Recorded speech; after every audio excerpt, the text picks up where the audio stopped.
Wat graag goed met u. Januarie 2025 het ek agtergekom dat daar so groot behoefte is by baie huise is. Veral in hierdie tyd van die jaar, is daar so baie mense wat sê, maar hulle het eenvoudiglik nie. Hulle kaste is leeg, die fondse is op, het gaan maar swaar, maar moeilik. Hulle weet nie waar om uit te reik nie. Maar ek wil graag aan 'n gedeelte voorhou. Maar kom uit 2 Konings 4 uit. Ons gaan oor Elisa en die weduwee. En 'n sekere vrou het van die profete het by Elisa toe geroep en gesê, "U dienaar, my man is dood, en u weet self dat u dienaar die Here gevrees het."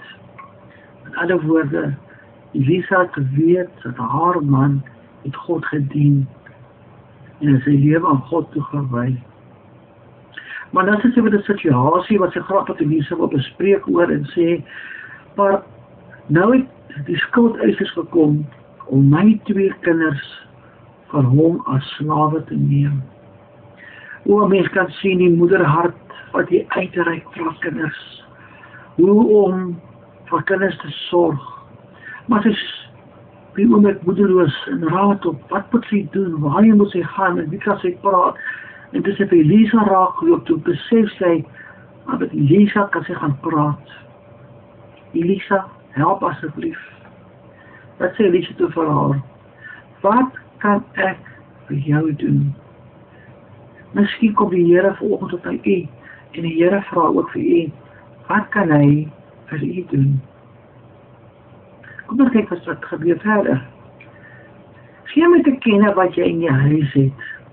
En sy antwoord, die dienares het glad niks in die huis nie, behalwe 'n flesie met olie.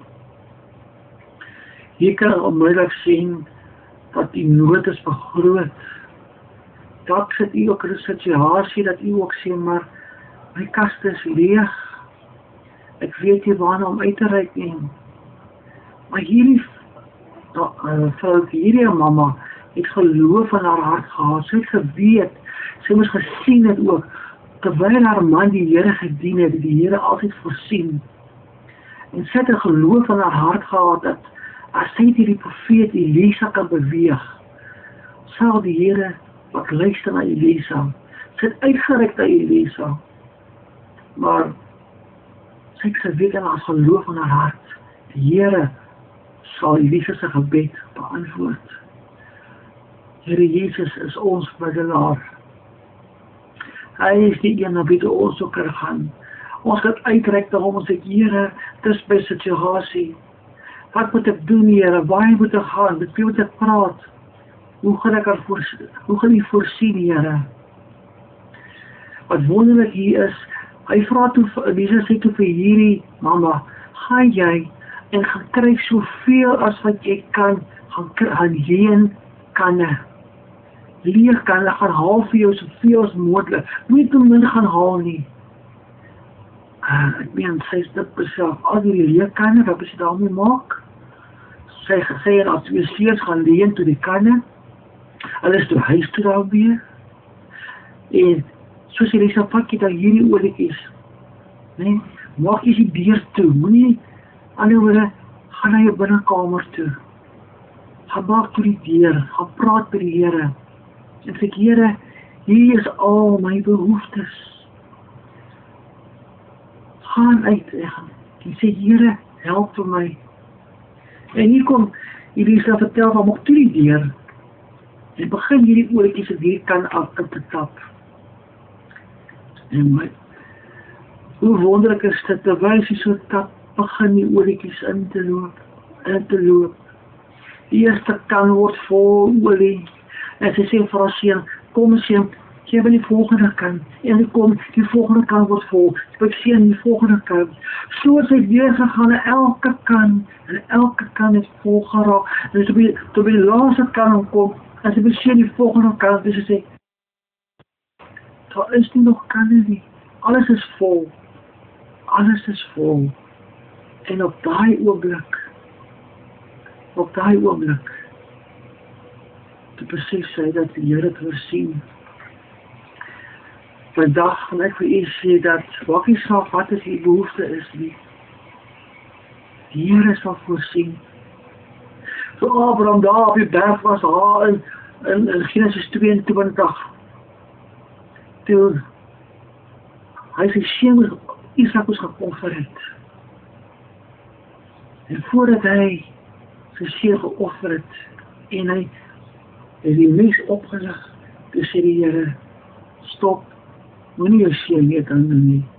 Toe die Here voorsien, die brandoffer is voorsien. En daar het hy 'n altaar opgerig op die berg, die Here sal voorsien. Ons moet nie bekommerd wees, want die Here weet ons al die dingetjies nodig het. Hy sê daar so ook, daar in Matteus 6, kyk na die wilde voëls, hulle het nie skure nie, en tog sorg God elke dag vir hulle. Ons moet in die regte verhouding met God wees. As ons verhouding met God reg is, dan weet ons nie bang te wees, bekommerd te wees nie. Die Here sal voorsien.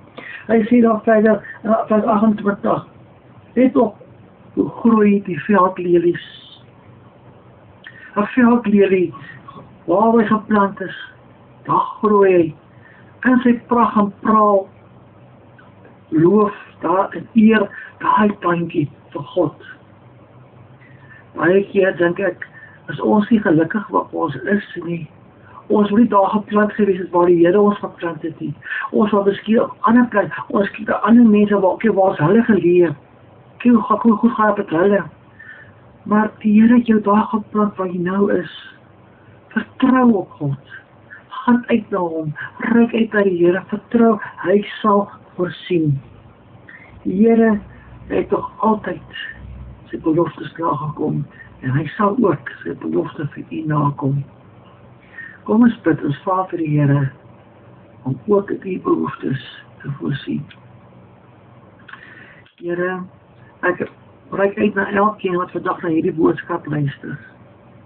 Ek vra asseblief my God dat hierdie dag, dat u deur die wonderbaarlike wyse voorsiening sal tref aan elkeen wat behoefte het by God.